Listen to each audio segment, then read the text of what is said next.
அடுத்து என்ன டேட்டா டைப்லாம் இருந்துச்சு அப்படின்னு பார்க்கும்போது ஃபர்ஸ்ட் ஒரு நம்பரா இருந்துச்சுன்னா ஹோல் நம்பரா இருந்துச்சுன்னா இன்டீஜர், இல்ல அதுல ஒரு டெசிமல் வேல்யூ இருக்கும், ஒரு பாயிண்ட் வச்சு வரும் அப்படின்னா அது ஃப்ளோட். இது ரெண்டு விஷயம். எஸ் ஆர் நோ டைப் கொஸ்டின்ல இருந்துச்சு அப்படின்னா ஒன்னு ட்ரூட் இருக்கும் இல்ல ஃபால்ஸ் இருக்கும். இந்த ரெண்டு வேல்யூ தான் அதுக்கு வர முடியும் அப்படின்ற மாதிரி இருந்துச்சு அப்படின்னா அதுக்கு டேட்டா டைப் பூலியன் அப்படின்னு டேட்டா டைப் வச்சிருக்கோம். அண்ட் தென் ஒரே ஒரு கேரக்டர் அதை நான் ரெப்ரசென்ட் பண்ணணும் அப்படின்னா கேர் அப்படின்னு சொல்லி ஒரு டேட்டா டைப் சொல்லி பார்த்தோம். பட் இதுல டீடைலா நம்ம கேர் பத்தியோ பூலியன் பத்தியோ இல்ல ஸ்ட்ரிங்கை பத்தியோ பார்க்கலாம். இப்ப நம்ம ஹை லெவல் என்ன பார்த்திருக்கோம்னா இன்டிஜரையும் ஃப்ளோட்டை பத்தி தான் நம்ம இங்க பார்த்திருக்கோம். ஸோ அந்த கேர் பத்தியோ பூலியன் ஸ்ட்ரிங்கை பத்தி எல்லாம் அடுத்தடுத்த கிளாஸ்ல பார்ப்போம். எப்ப அந்த மாதிரி ஒரு ப்ராப்ளம் போடுறோமோ அப்ப அதை பத்தி பார்த்துக்கலாம். ஓகே, ஸோ இதுல நம்ம ஒரு எக்ஸாம்பிள பார்த்தோம். மைலேஜ்னா ஏன் இன்டிஜர், டிஸ்டன்ஸ்னா ஏன் ஃப்ளோட்டு, பெட்ரோல் பிரைஸ்னா ஏன் ஃப்ளோட்டு. ஸோ அந்த டிஃபரன்ஸ் எப்படி வந்து ஒரு இன்புட் அல்லது ஒரு வேரியபிளுக்கான டேட்டா டைப் என்னன்றத எப்படி கண்டுபிடிக்கணும் அப்படின்ற விஷயத்தையும் இந்த இடத்துல நம்ம பார்த்தோம். ஸோ இதோட போன கிளாஸ் கம்ப்ளீட் ஆச்சு. ஒரு 5 என்ன பண்ணியிருந்தாரு பார்த்தீங்கன்னா சிஸ்டம் டாட் அவுட் டாட் பிரிண்டர்ல எஸ் ஸ்மால் கொடுத்துருந்தாரு. ஸோ ஜாவாவை பொறுத்த அளவுல அவனுக்கு ஸ்மால் எஸ்ஸுக்கும் கேபிட்டல் எஸ்ஸுக்கும் வந்து ரெண்டுமே வேற வேற இருக்கும். ஸோ அந்த இடத்துல அவன் கேபிட்டலிஸ்ட் தான் எதிர்பார்க்கணும், கேபிட்டலிஸ்ட் தான் போடணும் முதல் விஷயம். ரெண்டாவது டாட் அவுட்டுக்கு வந்து ஸ்மால் ஓ போடணும், ஒரு பிக் ஓ போட்டிருந்தாரு. ஸோ இந்த இதுல என்ன லேர்ன் பண்றோம்னு பாத்தீங்கன்னா நீங்க ஒரு ப்ரோக்ராம் எழுதுறீங்கன்னா Java is a case sensitive அப்படின்ற ஒரு விஷயம் இருக்கு. கேஸ் சென்சிட்டிவ்னா என்னன்னா அதை பொறுத்த அளவுல சின்ன ஏக்கும் பெரிய ஏக்கும் டிஃபரன்ஸ் அது பார்க்கும். ரெண்டுமே ஒரே மாதிரி பார்க்காது. ஃபார் எக்ஸாம்பிள் டெஸ்ட் என்ன பண்ணலாம், டெஸ்ட் பண்ண தெரிஞ்சுக்கலாம். இப்ப ரெண்டு விஷயம் நான் என்ன பண்றேன், இன்ட் நம் ஈக்குவல் டு 100. இதுக்கு என்ன அர்த்தம், 100ன்ற ஒரு வேல்யூவை நம்மன்ற ஒரு வேரியபிள் ஒரு இன்புட்ல கொண்டு போடுறோம்.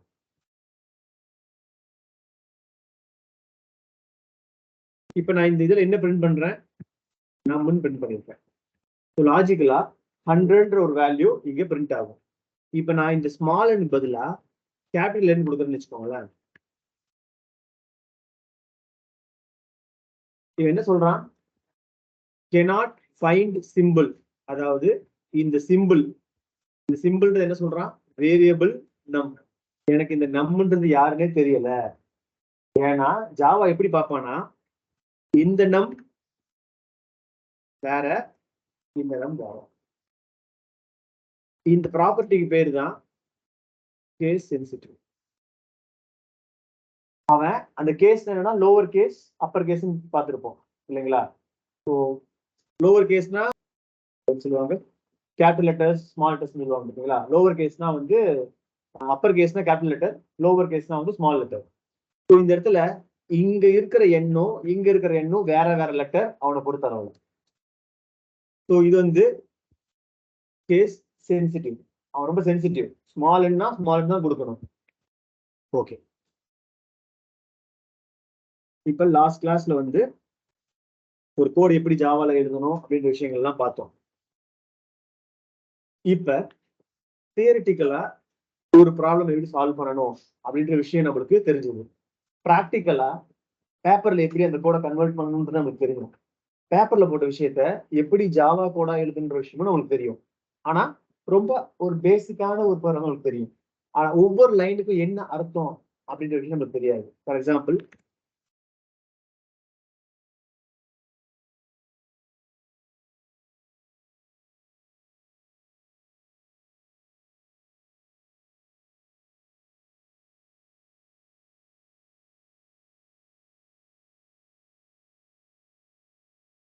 இந்த ப்ரோக்ராம் உங்களுக்கு எழுத தெரியும்.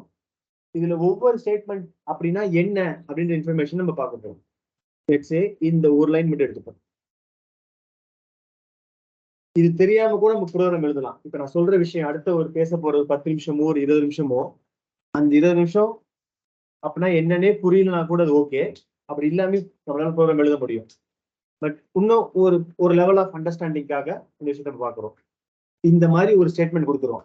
இதுக்கு பேர் என்னன்னு பாத்தீங்கன்னா ஃபர்ஸ்ட் எடுத்தோடனே ஒன்னொன்னா உங்களுக்கு என்ன புரியுதுன்றத பாருங்க. 100னா என்ன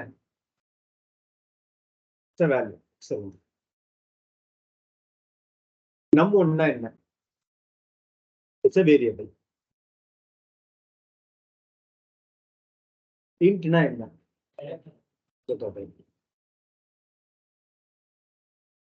100 it's a value. இந்த வேல்யூவை ஸ்டோர் பண்றதுக்கு ஸ்டோர் பண்ற பாத்தீங்களா, அதுக்கு பேர் தான் வேரியபிள். அது என்ன டேட்டா டைப் அப்படின்னு சொல்லியிருக்கோம். இந்த இந்த ஸ்டேட்மெண்ட்டுக்கு பேர் என்ன பாத்தீங்கன்னா வேரியபிள் டிக்ளரேஷன் சொல்லுவாங்க. டிக்ளரேஷன் என்ன அர்த்தம்னா, I am introducing a variable to the compiler. ஜாவாக்கு num1 அப்படின்ற ஒரு வேரியபிளை நான் இன்ட்ரோடியூஸ் பண்றேன். இந்த இதுக்கு பேர் பாத்தீங்கன்னா வேரியபிள் டிக்ளரேஷன் சொல்லுவாங்க. இதை ரெண்டு லைனா எழுதலாம்.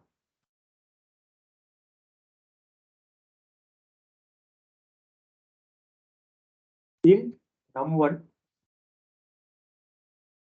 num1 equal to 100.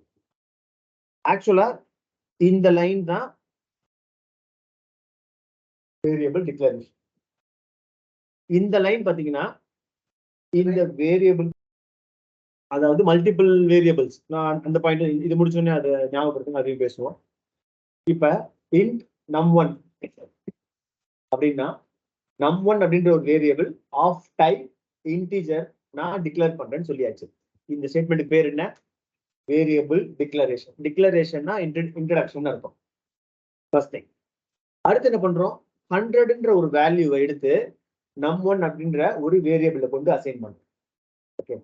இப்ப இந்த ஸ்டேட்மெண்ட் எக்ஸிக்யூட் ஆகும்போது பேக்ரவுண்ட்ல என்ன நடக்கும் பாத்தீங்கன்னா, இப்ப ஒரு 2 வருஷத்துக்கு முன்னாடி நடந்த விஷயம் நம்ம மெமரியில இருக்கும் பாத்தீங்களா, இல்ல ஒரு ஒரு 2 வீக்ஸ் நடந்த விஷயம் மெமரியில இருக்கும். எங்க ஸ்டோர் ஆயிருக்கும்? நம்மளோட பிரெயின்ல ஏதோ ஒரு பார்ட்ல ஸ்டோர் ஆயிருக்கும். அதே மாதிரி இந்த வேரியபிள் இது எங்க ஸ்டோர் ஆகுதுன்னு பாத்தீங்கன்னா, ஸோ கம்ப்யூட்டரோட ரேம்ல கொண்டு போய் ஸ்டோர் ஆகும். ஸோ மெமரின்னு வச்சுக்கோம், மெயின் மெமரி. ஸோ நம்ம போன்ல இருக்கிற அந்த ரேம் இருக்கு பாத்தீங்களா, சிஸ்டம்ல இருக்கிற ரேம் இருக்கு பாத்தீங்களா, ஸோ மெயின் மெமரின்னு சொல்லுவாங்க. இப்ப இதுதான் என்னுடைய மெயின் மெமரின்னு வச்சுக்கோங்க. ஒரு பாக்ஸ் மாதிரி வச்சுக்கோங்க. இதுதான் என்னுடைய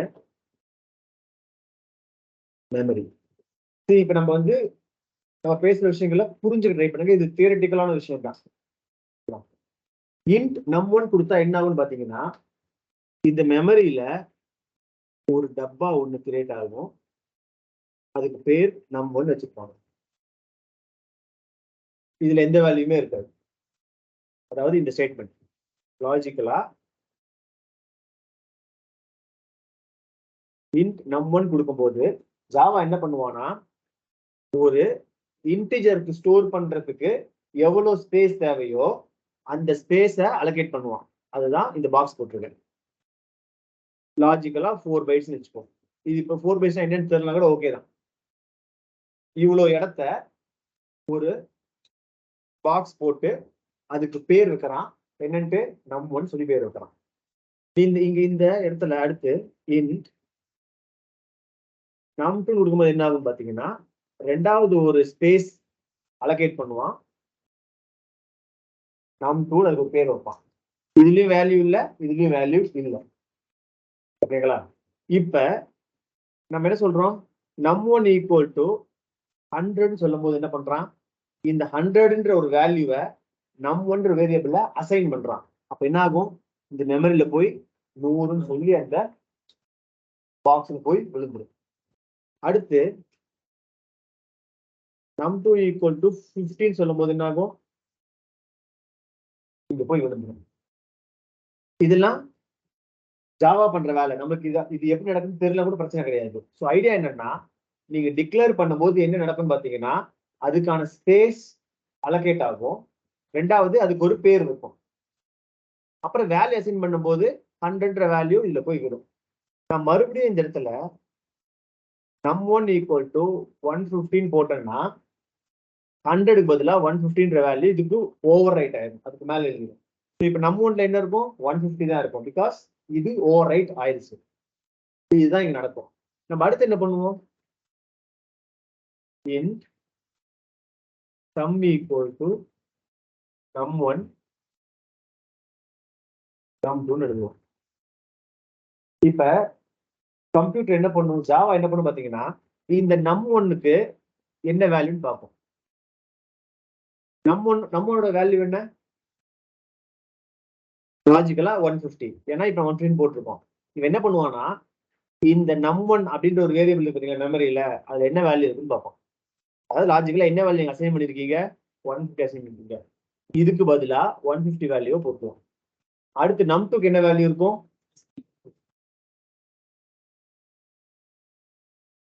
இப்படி இருக்கிற இந்த ஸ்டேட்மெண்ட் இந்த மாதிரி ஜாவா உள்ளேயே மாறும்.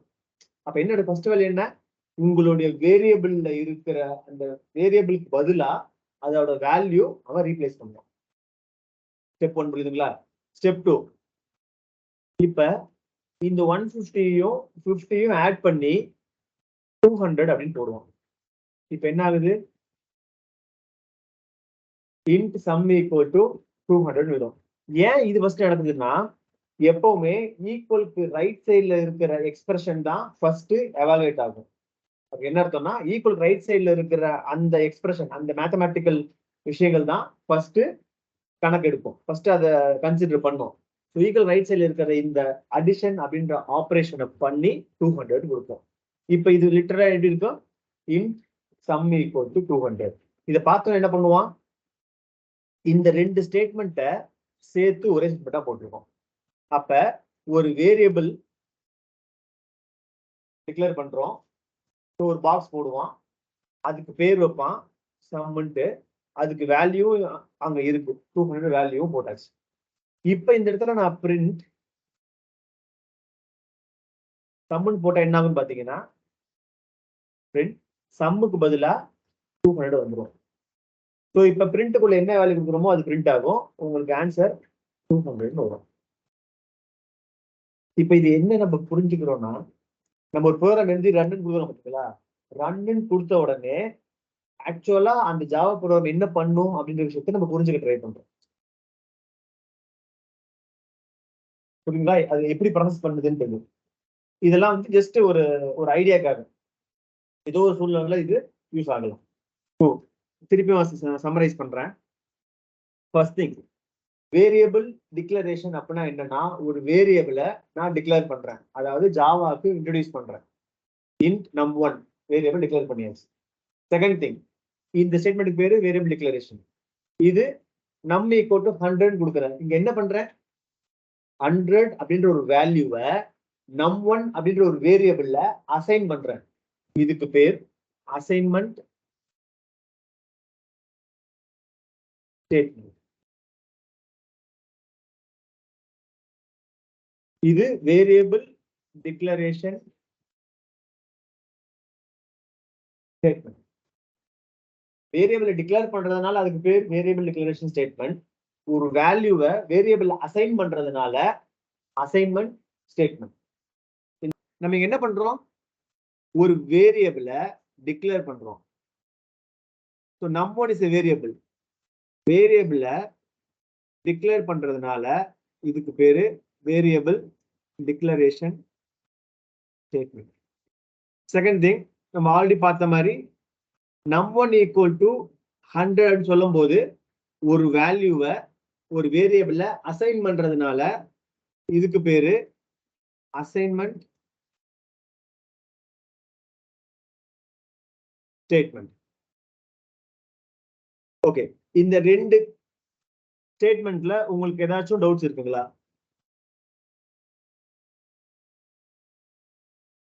இல்லண்ணா. Okay, fine.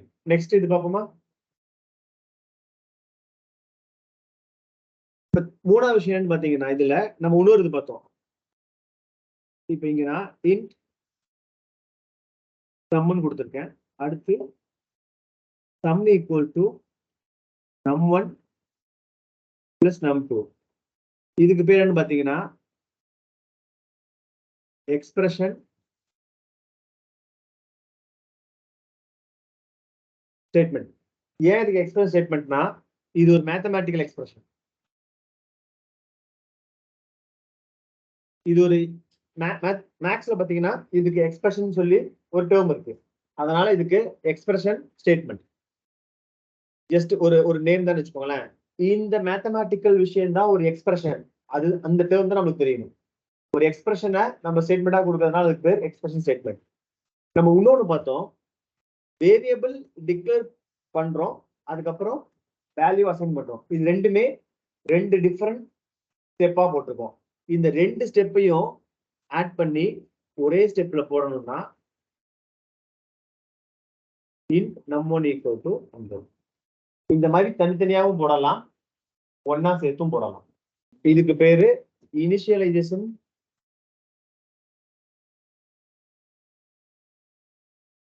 ஸ்டேட்மெண்ட். அதாவது என்ன பண்றோம், நான் ஒரு வேரியபிளை டிக்ளேர் பண்ணும் போதே அதுக்கு வேல்யூவை இனிஷியலைஸ் பண்றேன். இனிஷியலைஸ்னா ஆரம்பிக்கிற ஒரு விஷயம். ஸோ ஒரு வேல்யூவை நான் இனிஷியலைஸ் பண்றேன். ஸோ டிக்ளேர் பண்ணும் போதே அதுக்கு வேல்யூ கொடுக்கறதுனால இதுக்கு பேரு இனிஷியலைசேஷன் ஸ்டேட்மெண்ட். ஸோ இந்த 4 யூஸ் பண்ணியிருப்போம். வேரியபிள் டிக்ளரேஷன்னா என்ன, ஃபர்ஸ்ட் திங். அசைன்மெண்ட் ஸ்டேட்மெண்ட்னா என்ன, செகண்ட் திங். இந்த ரெண்டுத்தையும் சேர்த்து கொடுக்கும்போது இனிஷியலைசேஷன் ஸ்டேட்மெண்ட் மூணாவது விஷயம். Expression statement. நம்ம கோடு எழுதிட்டோம். இப்ப இதெல்லாம் என்னன்னு தெரியாமையே நம்மளால கோடு எழுத முடியும். இப்ப என்ன பண்றோம் அப்படின்னா, என்ன இந்த 4 டேர்ம் அப்படின்னா என்னன்றது ஒரு ஐடியா இருக்குங்களா? இது ஒண்ணு. முக்கியமா புரிஞ்சுக்க வேண்டிய விஷயம், இந்த மெமரிக்கு ஒரு பேர் வைக்கும். நேம் ஆஃப்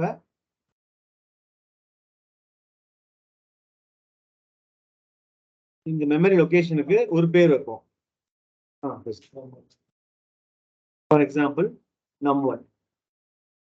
மூணாவது டிக்ளேர் பண்ணும்போது இதுதான் நடக்கும்.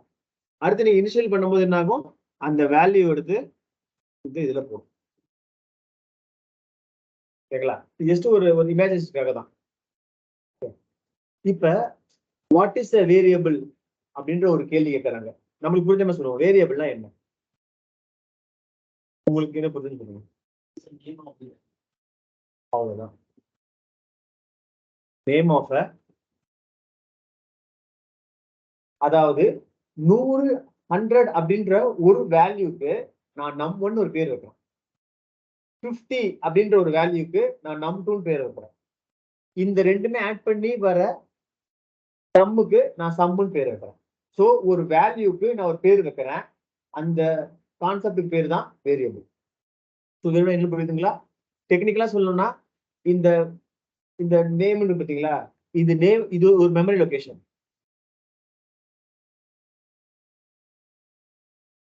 இது பேசிக்கா ஒரு மெமரின்னு வச்சுக்கோங்களேன். நேம் ஆஃப் மெமரி லொகேஷன் சொல்லலாம். இல்ல இது உங்களுக்கு புரியலன்னா இதை அப்படியே ஃப்ரீயா விட்டுட்டு, வேரியபிள்னா என்னன்னா name of a value, name for a value, அவ்வளவுதான். பேசின விஷயங்கள் ஏதாச்சும் நோட்ஸ் எடுத்துக்கலாம்.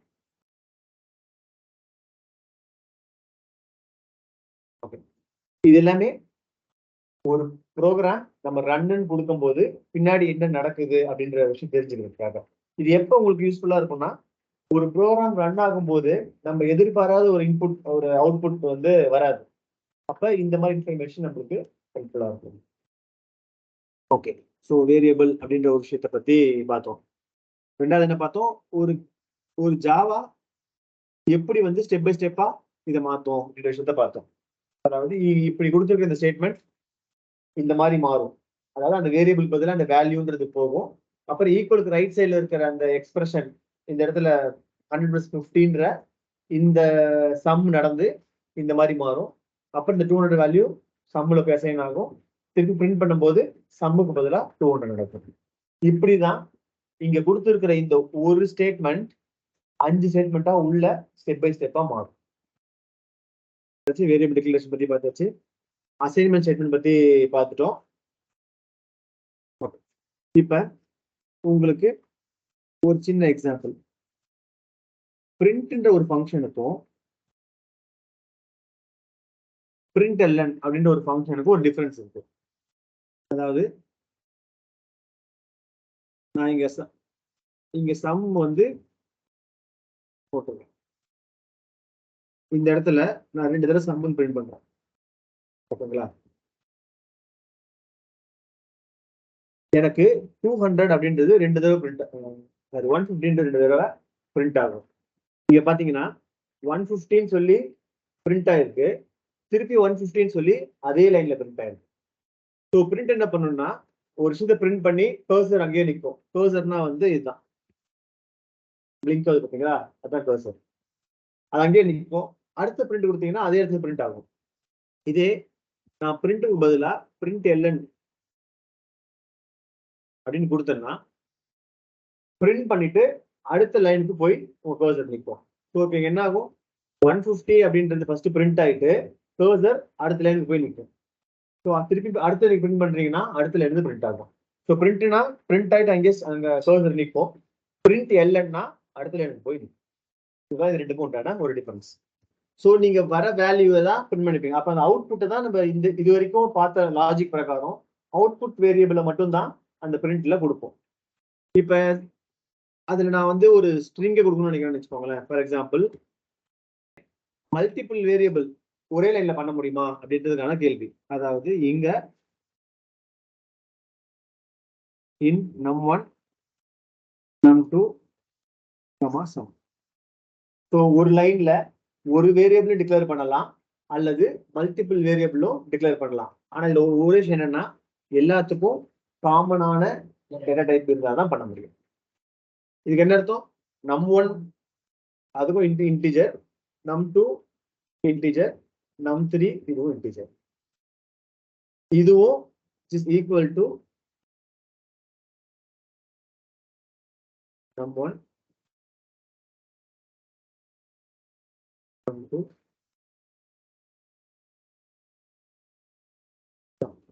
இந்த ரெண்டுமே ஈக்குவல் தான். இது இன்னொரு விதமாகவும் பண்ணலாம். அதாவது இந்த இடத்துல num1 equal to 100, num2 equal to 50,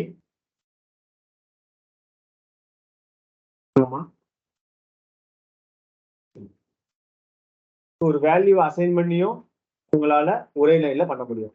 but in general இந்த மாதிரி ஷார்ட் ஹேண்ட்லாம் பண்ணாம நீங்க ஒவ்வொரு லைன்லயும் போட்டீங்க அப்படின்னா உங்க கோடு ஈஸியா புரியும். இதுல எது பெட்டர் ஆப்ஷன் அப்படின்னா ஒவ்வொரு வேரியபிளையும் ஒவ்வொரு லைன்ல போடுறதுதான் நல்ல கோடுக்கான அளவு பேசிக்கா. ஏன்னா பார்த்தா நம்மளுக்கும் புரியும், பார்க்கறவங்களுக்கும் புரியும். அதாவது ஒரு சென்டென்ஸ் எப்ப போடணும்னா ஒரு ஸ்டேட்மெண்ட் முடியும் போது, ஒரு ஸ்டேட்மெண்ட் முடியும் போது. ஒண்ணு இல்லை, இப்ப இந்த இது இருக்குல்ல, இப்ப இது நான் மல்டிபிள் லைன்ஸ்ல போட்டிருக்கேன். இப்ப ஏன் இது எதை சொல்லலன்னா ஜாவா என்ன பண்ணுவானா இதுதான் ஒரு லைன், இது ஒரு ஸ்டேட்மெண்ட் எடுத்துக்க மாட்டான். இங்க இருந்து ஆரம்பிப்பான். எப்படி அவன் புரிஞ்சுப்பான் பாத்தீங்கன்னா இங்கிருந்து ஆரம்பிச்சு செமிகோலன் போற வரைக்கும் சேர்த்து அவனுக்கு ஒரு ஸ்டேட்மெண்ட், ஒரு லைன் கிடையாது, ஒரு ப்ரோக்ராமிங் ஸ்டேட்மெண்ட். இந்த இடத்துல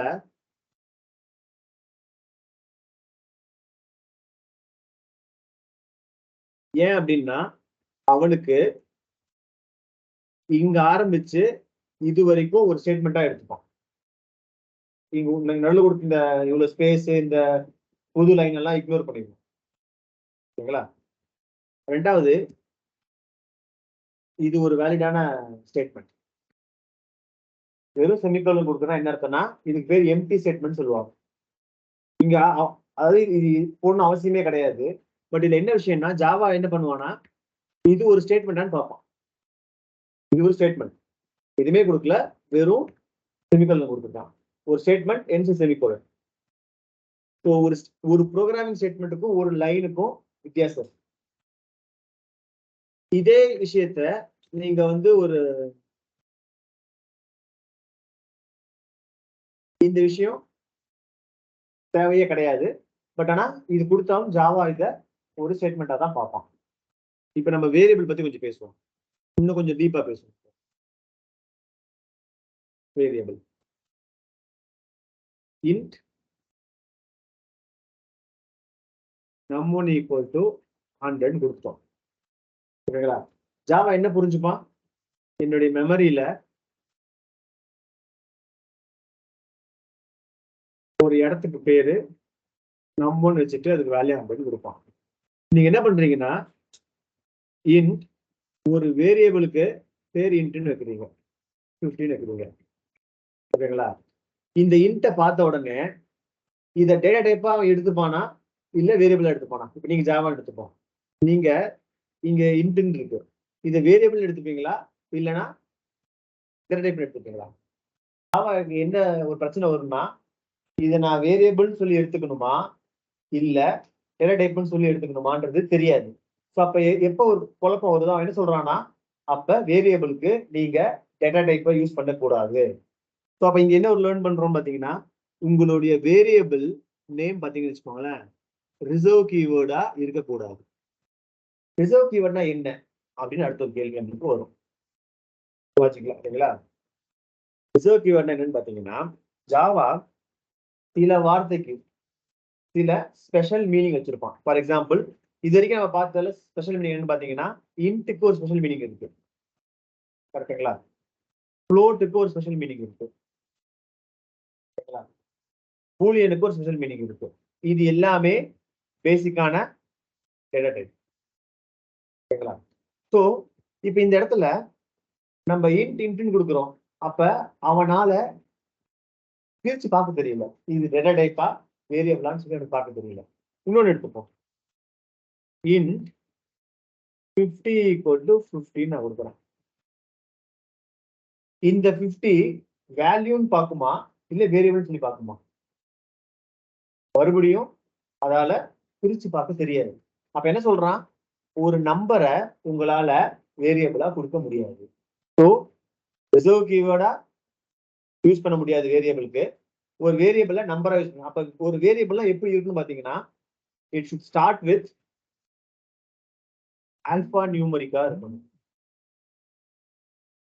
உங்களுக்கு அடுத்து ஒரு கேள்வி வரும், ஆல்பா நியூமரிக்னா என்ன ஒரு கேள்வி வரும்.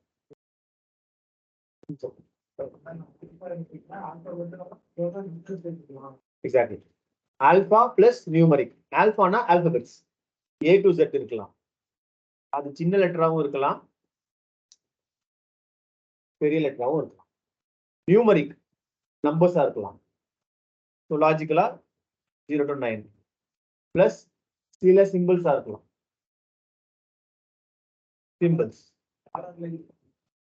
பண்ணலாம். இப்ப டாலர் பத்தி பேசுவோம் இப்ப.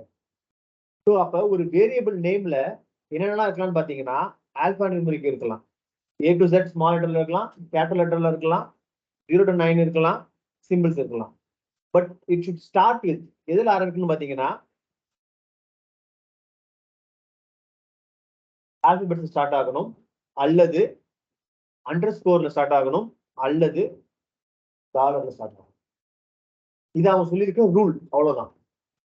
இந்த 3 தவிர நீங்க எதுல ஸ்டார்ட் பண்ணாலும் அவன் எரர் சொல்லுவான். இப்ப நம்ம பார்த்த இந்த விஷயத்தையே ஜாவா எப்படி எரர் சொல்றான்னு பார்க்கலாம். ஃபர்ஸ்ட் விஷயம், int = 100.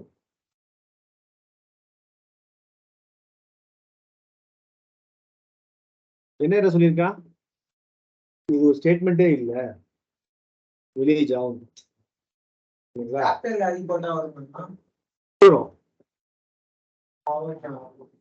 ஏன்னா கேஸ் சென்சிட்டிவ். ஸ்மால் ஐக்கும் கேபிட்டல் ஐக்கும் டிஃபரன்ஸ் இருக்கு. இது ரிசர்வ் கீவேர்டு கிடையாது.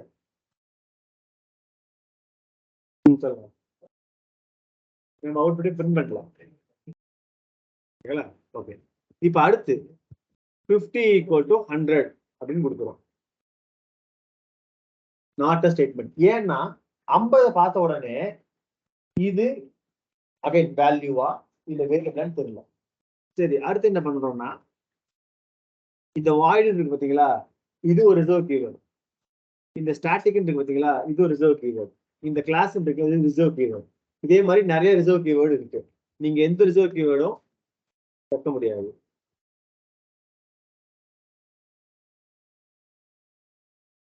ஓகே, சோ என்ன லேர்ன் பண்ணோம், ரிசர்வ் கீவேர்ட்னா என்ன. இந்த மாதிரி சில வேர்டுக்கு ஜாவா என்ன சொல்றான்னா, இதுக்கு ஸ்பெஷல் மீனிங் நான் வச்சிருக்கேன், நீ அதை வந்து வேரியபிள் நேமா யூஸ் பண்ணாத, பண்ணா எரர் சொல்லுவோம். First thing. செகண்ட் திங், நம்பரும் கொடுக்க முடியாது. அப்ப எப்படி கொடுக்கலாம், ஏஜ் ஃபுல் ஆல்பனியூமெரிக்கா இருக்கு, இதை ரன் பண்றோம். It's a valid variable. இதே ஏஜ் பக்கத்துல ஏஜ் _123 இதுவும் ஒரு வேலிடான ஒண்ணு. ஏன்னா நம்ம என்ன சொல்லியிருக்கானோ அதுலதான் கொடுத்துருக்கோம். இப்ப நான் இந்த இடத்துல அண்டர்ஸ்கோர் ஏஜ்னு கொடுத்தோம். ஒரு வேரியபிள் ஸ்டார்ட் பண்ற இடம் அண்டர்ஸ்கோரா இருந்தா பிரச்சனை கிடையாது, டாலரா இருந்தா பிரச்சனை கிடையாது. இந்த 2 சிம்பிள் தவிர வேற எந்த சிம்பிள் போட்டாலும் அவன் போச்சு. ஏன்னா ஈக்குவல் சொல்லி கொடுக்கும்போது அவனோட ரூல் உள்ள அது அடங்கல. என்ன ரூல் சொல்றான்? அண்டர்ஸ்கோர்ல ஸ்டார்ட் ஆகணும் அல்லது டாலர்ல ஸ்டார்ட் பண்ணு, இல்லைன்னா நீ வந்து ஒரு character A to Z small லெட்டர்லயே கேபிட்டல்லே கொடு. ஸோ இங்க என்ன நம்ம லேர்ன் பண்றோம்னா, ஒரு வேரியபிள் நேம் எப்பவுமே மீனிங்ஃபுல்லான நேமா தான் இருக்கணும். அதனாலதான் num1 கொடுத்தோம், அதனாலதான் பேலன்ஸ்னு கொடுத்தோம், அதனாலதான் பிரின்சிபல் கொடுத்தோம். ஸோ இந்த வேரியபிளை பார்த்த உடனே நம்மளுக்கு என்ன புரியும்னா, எதுக்காக அந்த வேரியபிள் இருக்குன்றது நமக்கு தெரியும். இப்ப இதே ப்ரோக்ராம்ல பேலன்ஸ் டெபாசிட்னு இருக்கு, ABC XYZ KUT equal to ABC plus XYZ. இப்ப இந்த இடத்துல நான் KUT பிரிண்ட் பண்றேன். இது என்ன ப்ரோக்ராம் கேட்டா நீங்க என்ன சொல்லுவீங்க? இந்த ப்ரோக்ராம் எதுக்காக எழுதப்பட்டதுன்னு கேட்டா என்ன சொல்லுவீங்க?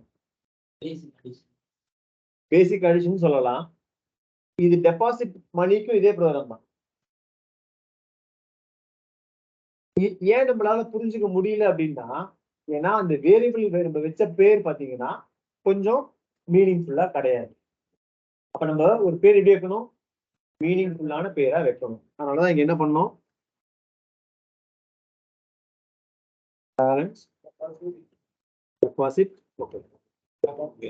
பேலன்ஸ்.